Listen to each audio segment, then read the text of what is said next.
Baik, Assalamualaikum warahmatullahi wabarakatuh. Izin memperkenalkan diri untuk saya Aditya Saputra Zainur Rahman, Prodi Akuntansi dengan NIM 29023500011. Di sini saya akan mempresentasikan tentang bentuk badan hukum dengan mata kuliah aspek hukum dan bisnis dengan dosen pengampu Bapak Muhammad Rasidi.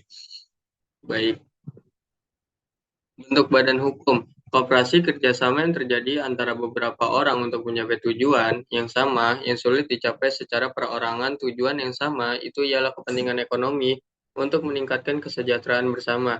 Kerjasama itu misalnya kegiatan bidang produksi, konsumsi, jasa, perkreditan.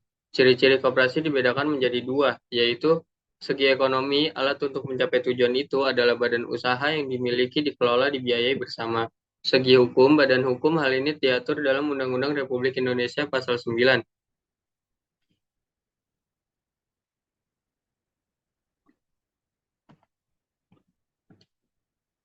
Dasar hukum koperasi adalah Pasal 33 ayat 1 Undang-Undang Republik Dasar Negara Republik Indonesia 1945 yang menyatakan bahwa perekonomian disusun sebagai usaha bersama atas asas kekeluargaan. Penjelasan Pasal 33 mencantumkan dasar demokrasi ekonomi.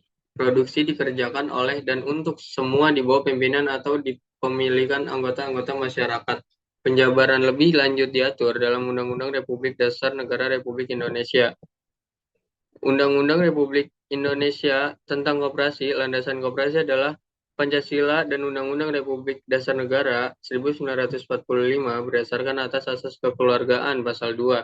Tujuan koperasi adalah memajukan kesejahteraan anggota pada khususnya dan masyarakat pada umumnya, serta ikut membangun tatanan perekonomian nasional dalam rangka mewujudkan masyarakat yang maju, adil, makmur, berlandaskan Pancasila dan Undang-Undang Republik Indonesia Dasar Negara. Macam koperasi ada dua, yaitu koperasi primer dan koperasi sekunder. Koperasi primer didirikan oleh dan beranggotakan orang seorang, dibentuknya sekurang-kurangnya 20 orang. Koperasi sekunder didirikan oleh dan beranggotakan koperasi dibentuk sekurang-kurangnya 3 koperasi. Syarat pendirian koperasi: A. Rapat pembentukan koperasi. B. Surat permohonan pengesahan. C. Pengesahan akta pendirian oleh pejabat. D. Pendaftaran akta pendirian. E. Pengiriman akta pendirian kepada pendiri. F. Pengumuman dalam berita negara. Setiap akta pendirian yang sudah disahkan itu diumumkan oleh pejabat dengan menempatkan dalam berita negara, tetapi pengesahan sebagai badan hukum sejak pengesahan akta pendirian bukan sejak diumumkan dalam berita negara. Yayasan. Sebelum dimuat pada Undang-Undang Republik Indonesia, yayasan hanya berdasarkan atas kebiasaan dan jurisprudensi Mahkamah Agung. Di Belanda disebut stichting yang bersifat sosial dan bertujuan idealis. Menurut Undang-Undang Republik Indonesia, yayasan adalah badan hukum yang terdiri atas kekayaan yang dipisahkan dan diperuntukkan untuk mencapai tujuan tertentu di bidang sosial. Organisasi yayasan terdiri dari pembina, pengurus, dan pengawas. Yayasan memperoleh status badan hukum setelah akta pendirian yayasan sebagai maksud memperoleh pengesahan dari menteri. Pengesahan dimaksud ditujukan oleh pendiri atau kuasanya dengan mengajukan permohonan tertulis kepada menteri. D. Pengesahan dimaksud diberikan paling lama 30 hari, terhitung sejak tanggal permohonan diterima secara lengkap. E. Anggaran dasar yayasan dapat diubah kecuali mengenai maksud dan tujuan yayasan. F. Perubahan hanya dapat dilaksanakan berdasarkan keputusan rapat pembina. G. Laporan pengurus yayasan paling lambat 5 bulan setelah tahun buku ditutup. Penggabungan yayasan hanya dapat dilakukan berdasarkan keputusan rapat pembina yang dihadiri oleh panitia sedikit 3/4%. Dari jumlah anggota pembinaan disetujui paling sedikit 3/4 jumlah pembina yang hadir. Bubarnya yayasan dikarenakan jangka waktu ada dalam yayasan telah berakhir. Dua, tujuan yang ditetapkan dalam anggaran dasar telah tercapai atau tidak tercapai. Tiga, keputusan pengadilan yang telah memperoleh kekuatan hukum tetap berlandaskan alasan: A. Yayasan melanggar ketertiban umum dan keasusilaan. B. Tidak mampu membayar hutangnya setelah dinyatakan pailit. Kekayaan yayasan tidak cukup melunasi hutangnya, ternyata pailit dicabut. Perseroan terbatas atau yang disebut PT, Ketentuan Umum Perseroan Terbatas, yang selanjutnya disebut perseroan, adalah badan hukum yang didirikan. Organ perseroan adalah rapat pemegang saham RUPS, direksi, dan komisaris. 3.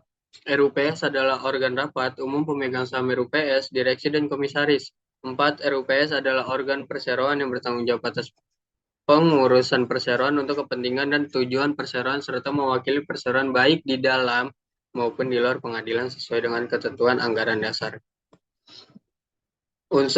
Unsur dalam anggaran dasar AD perseroan terbatas pasal 12 Undang-Undang Republik Indonesia tahun 1995. 1. Nama dan tempat kedudukan perseroan. 2. Maksud dan tujuan serta kegiatan usaha perseroan. 3. Jangka waktu berdirinya perseroan.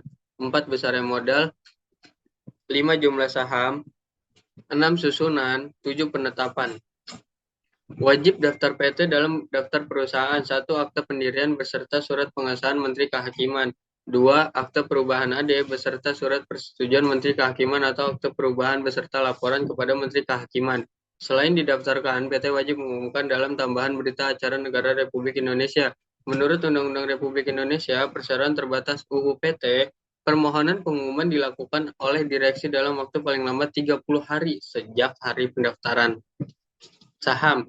Saham adalah bahasa Indonesia yang disebut andil. Saham merupakan benda bergerak yang memberikan hak kepemilikan kepada pemegangnya. Kepemilikan atas saham sebagai benda bergerak memberikan hak kebendaan kepada pemegangnya. Hak tersebut dapat dipertahankan terhadap setiap orang. Penyetor atas saham dapat dalam bentuk lain dengan penilaian harta ditetapkan oleh ahli yang tidak terkait pada perseroan. Penyetoran saham dalam bentuk benda tidak bergerak harus diumumkan dalam 2 surat kabar harian. Penjelasan tentang nominal saham. A. Nilai nominal saham harus dicantumkan dengan mata uang Republik Indonesia. B. Saham tanpa nilai nominal tidak dapat dikeluarkan. C. Saham atas tunjuknya dapat dikeluarkan apabila nilai nominal saham atau nilai yang diperjanjian dan disetor penuh. Pemegang saham. Pemegang saham berhak mengajukan gugatan terhadap perseroan ke pengadilan negeri. Contoh gugatannya A. Agar perseroan menggantikan tindakan yang merugikan tersebut. B. Perseroan mengambil langkah-langkah tertentu untuk mengatasi akibat yang sudah timbul. C. Perseroan mengambil langkah-langkah untuk mencegah tindakan serupa di kemudian hari. Sekian dari presentasi saya. Kurang lebihnya mohon maaf. Wassalamualaikum warahmatullahi wabarakatuh.